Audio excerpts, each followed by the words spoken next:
Moody is very tolerant of religion. बात समझिए, Trump और नेतन्याहू इसके जिगरी दोस्त हैं। कहने लगा जिस दिन तुम्हारे न्यूक्लियर वेपन्स खत्म होते हैं 5 और बांग्लादेश बनेंगे। डॉक्टर जयशंकर जो हैं उन्होंने रिपब्लिक डे जो है वो कहाँ मनाया है?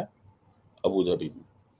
ये एक मामूली चीज नहीं है, ये गैर मामूली चीज है। This is a very uncommon thing. लेकिन ये एक बड़ी ही जबरदस्त अपॉर्चुनिटी मिल गई है इंडिया को कि वो ग्लोबल कर लिया, वो ग्लोबल ले गए हैं अपनी कॉन्फ्रेंस को। वैसे भी उनके तमाम इवेंट्स ग्लोबली हुआ करते हैं। ये ना मिडल ईस्ट टेक ओवर है, भारत का मिडल ईस्ट टेक ओवर है ये, बल्कि मैं तो कहूंगी भारत का मुस्लिम उम्मा टेक ओवर है ये। भारत और यूएई जो है वो आपस में मिलकर काम करने की तरफ जा रहे हैं, जो कि यकीनन एक बड़ी अच्छी बात है। लेकिन पाकिस्तान की अगर हम बात करें तो पाकिस्तान और यूएई के बीच में नहीं जी, हम कुछ करने नहीं जा रहे। अगर हम कुछ करते भी हैं तो आप जानते ही हैं कि वो सिर्फ लोन से ही रिलेटेड होता है। मूडी का तो फैसला हो गया है। आप मूडी की हरकतें देखें। क्या वो $6 बिलियन के लिए S-400 सिस्टम नहीं दिया है? क्या $3 बिलियन के लिए हेलीकॉप्टर्स और सरफेस टू सरफेस मिसाइल नहीं दिए? क्या फ्रांस से वो राफेल फाइटर्स नहीं लिया है? ये किसके लिए लड़ रहा है? आप समझते हैं ये चीन के खिलाफ? अमेरिका झूठ कह रहा है कि इसको हम चीन अगर अमेरिका इनको चीन के लड़ने के लिए हथियार दे रहे हैं, ये इसके हथियार हमारे खिलाफ होंगे। एक इंडियन सफीर ने मुझे कहा, इनफॉर्मली मुझे कहा, कहने लगा जिस दिन तुम्हारे न्यूक्लियर वेपन्स खत्म होते हैं 5 और बांग्लादेश बनेंगे। डॉलर किधर जाएगा? Abu Dhabi. गेस्ट किधर आएंगे? Abu Dhabi. इंडियंस कहाँ ट्रैवल करेंगे? Abu Dhabi. समझ रहे हैं आप बात को? That's where they are working and thinking. इस तरह काम कर रहे हैं वो इस तरह काम कर रहे हैं कि उन्होंने दुबई को, अबू धाबी को अपने पीछे लगाया हुआ है कि आए हम आपके लिए। देखिए 2 लेवल पे इंडिया ऑपरेट करता है। एक वो लेवल है कि जनाब इंडियंस बड़ी तादाद में अबू धाबी जा रहे हैं, वहाँ पे नौकरियां कर रहे हैं, ऑड जॉब्स भी कर रहे हैं, CEO लेवल की वो जॉब्स भी कर रहे हैं। और एक लेवल ये है कि जहाँ पे इंडियन गवर्नमेंट इस लेवल पे ऑपरेट कर रही है। अब डॉक्टर जयशंकर जब वो बात करते हैं, वहाँ पे पहुँचे हैं, तो वो क्या बात कर रहे हैं? वो कह रहे हैं जी देखिए, उन्होंने किस चीज़ का जिक्र किया है? उन्होंने बाब्स हिंदू मंदिर का जिक्र किया है कि हमारे और अबू धाबी के साथ क्या ताल्लुकात है, प्लूरलिज्म, हार्मनी, टॉलरेंस। और उन्होंने अबू धाबी को ये बताया कि हमारे एजुकेशनल इंस्टीट्यूशंस यहाँ पे हैं। मतलब जो दहाइयों से, फॉर मैनी डेकेड्स, इंडिया अपनी लेबर बेचता रहा, जिस लेबर की वजह से इंडिया ने अरबों डॉलर रेमिटेंस कमाई है, अरबों डॉलर रेमिटेंस कमाई है। लेकिन ये अब वो नेक्स्ट लेवल पे जा चुके हैं। अब मुझे एक बात बताएं आप, जस्ट इमेजिन करें आप कि अरबों डॉलर रेमिटेंस जा रही है अबू धाबी से इंडिया, तो इंडिया अगर 200 मिलियन बेच देता है एंड राइजीना मिडिल ईस्ट करवा देता है, और उसके बाद फौरन निकल कर पहुंचे वो वहां पर, यानी डॉक्टर जयशंकर ने अपना रिपब्लिक डे सेलिब्रेट किया और फौरन वो निकल के पहुंचे अबू धाबी। और वहां पर इस वक्त वो दुनिया भर के जो लीडर्स हैं उनसे मुलाकातें कर रहे हैं। राइजीना डायलॉग का अबू धाबी में होना इस वजह से, जो कि मैंने बताया कि महाकुंभ की वजह से वहां पर ले जाना, लेकिन ये एक बड़ी ही ज़बरदस्त अपॉर्चुनिटी मिल गई है इंडिया को कि वो ग्लोबल कर लिया, वो ग्लोबल ले गए हैं अपनी कॉन्फ्रेंस को। वैसे भी उनके तमाम इवेंट्स ग्लोबली हुआ करते हैं। ये ना मिडल ईस्ट टेक ओवर है, भारत का मिडल ईस्ट टेक ओवर है ये, बल्कि मैं तो कहूँगी भारत का मुस्लिम उम्मा टेक ओवर है ये। अरब कंट्रीज ही नहीं सिर्फ, बल्कि भारत का इस्लामिक कंट्रीज टेक ओवर है ये।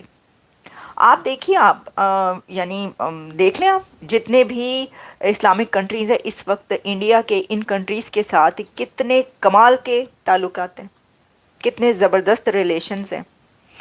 अबू धाबी में वो पूरी जो मिडल ईस्ट है उसके साथ मिल रहे हैं, उनके लीडर्स के साथ, अरब कंट्रीज़ के साथ। तो मैं देख रही थी कि आपको पता है ऐसे मौके पर मीम्स और इस तरह की चीज़ें आती रहती हैं। तो पाकिस्तान के व्हाट्सएप ग्रुप्स में एक मैसेज चल रहा था कि जो मोहम्मद बिन सलमान है उन्होंने $600 बिलियन अमेरिका के लिए फंड्स दे दिए हैं और वहाँ पर इन्वेस्ट करने के लिए कह दिया है। और अबू धाबी और जो यूएई है वो भी बिलियंस ऑफ डॉलर्स इन्वेस्ट कर रहा है अमेरिका में, जबकि पाकिस्तान में उन्होंने अजवा खजूरों का एक डब्बा भिजवाया। भारत की तरफ से जो है वो अक्सर आपने देखा कि जब उनके कोई भी, चाहे फॉरेन मिनिस्टर हो, चाहे प्राइम मिनिस्टर हो, या कोई सी भी मिनिस्ट्री भारत की है, जब वो यूएई की तरफ जाती है या कह लीजिए कि सऊदी अरब की तरफ जाती है, तो उस वक्त जो है वहां पर काफी एक तरह का ये देखने को मिलता है कि डिफरेंट किस्म के बिजनेसेस के ऊपर बात हो रही होती है। और इस वक्त भी यही हुआ है कि एक बार फिर डॉक्टर जयशंकर और उनके साथ साथ कई दूसरे जो हम देख रहे हैं कि यूएई के साथ कई तरह की जो है वो बातचीत चल रही है। यूएई से मुझे याद आया कि आज मैं सोशल मीडिया पर भी मैं आज एक वीडियो देख रही थी और उसमें ये बताया जा रहा था कि मतलब बड़ी अच्छी वीडियो थी, शाहरुख खान थे उसके अंदर, और दुबई में जो है वो ग्लोबल विलेज जो है वहां पर शाहरुख खान परफॉर्म कर रहे थे और बहुत से लोग वहां पर जमा थे, बहुत से लोग देख रहे थे और शाहरुख खान अपने जो फेवरेट सॉन्ग्स हैं उन पे डांस कर रहे थे, उन्होंने अपने डायलॉग्स जो थे वो बोलकर बताए और इस तरह से जो है वो बहुत एक खूबसूरत सा इवेंट वो लग रहा था। लोग बहुत जमा हो गए उस ग्लोबल विलेज में, जो है वो बताया गया कि जैसे लोगों को पता लगा कि शाहरुख खान आए हैं तो वहां पर एक रश लग गया और बहुत ज्यादा लोग जो है वहां पे जमा हो गए और शाहरुख खान को देखने के लिए। तो डेफिनेटली तो पता नहीं जब मैं यूएई जाती हूँ तो शाहरुख खान वहां पे क्यों नहीं आते, और कोई भी मुझे ऐसा देखने को नहीं मिलता कि कोई फिल्म एक्टर जो है वो भारत का, जिनको हम बहुत देखा करते हैं, उनमें से कोई आए ताकि हम भी देखें उनसे, हम भी हो सकता है मिलने की कोशिश करें, लेकिन कभी ऐसा हुआ नहीं।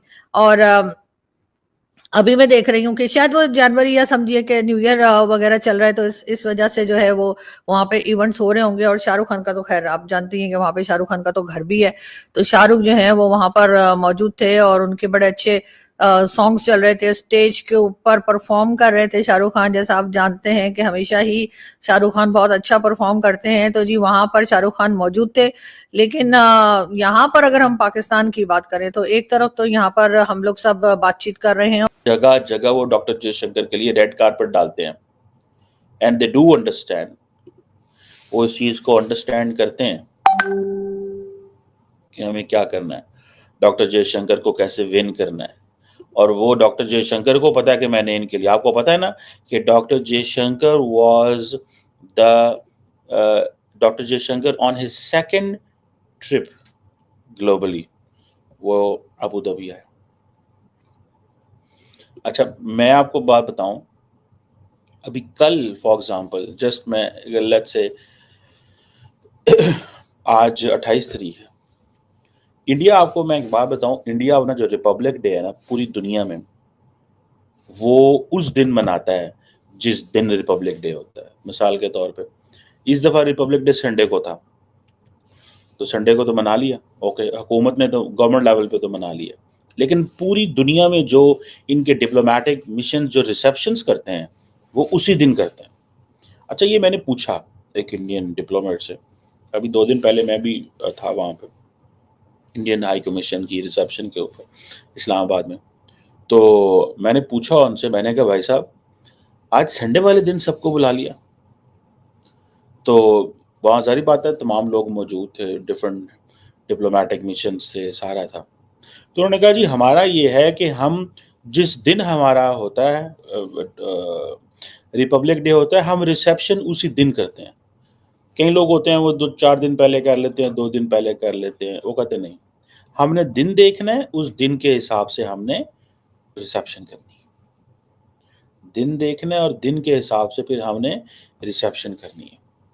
तो वो चीज़ जो है वो अब देखें, जो मैं बात आपको बताना चाह रहा हूँ कि India did this receptions everywhere on Sunday but in Abu Dhabi on Monday, because doctor Jaishankar वहाँ पहुंचे हुए थे, तो साथ में उन्होंने कॉन्स्टिट्यूशनल डे भी, ये भी सारा जो है इसको भी सेलिब्रेट कर लिया। That's how they do it. Because उनको पता है कि ये जो सेलिब्रेशन है ये वो उनके साथ कर रहे हैं और देख रहे हैं डॉक्टर जयशंकर को। ये चीजें इंडियंस कर रहे हैं, इससे लेसन है। देखें डॉक्टर जयशंकर का सारा मिडल ईस्ट में फोकस में अबू धाबी को लेके आना, और इसमें जो मैं बात करता हूँ ना सॉफ्ट पावर की, सॉफ्ट पावर में स्टेट का आना जरूरी नहीं है। आपके यार इतने बड़े प्राइवेट सेक्टर के लोग हैं, इतने बड़े प्राइवेट सेक्टर के लोग हैं कि आपकी सोच है, उनको इंगेज करना है, उनको इंगेज करना है, प्राइवेट सेक्टर को इंगेज करना है।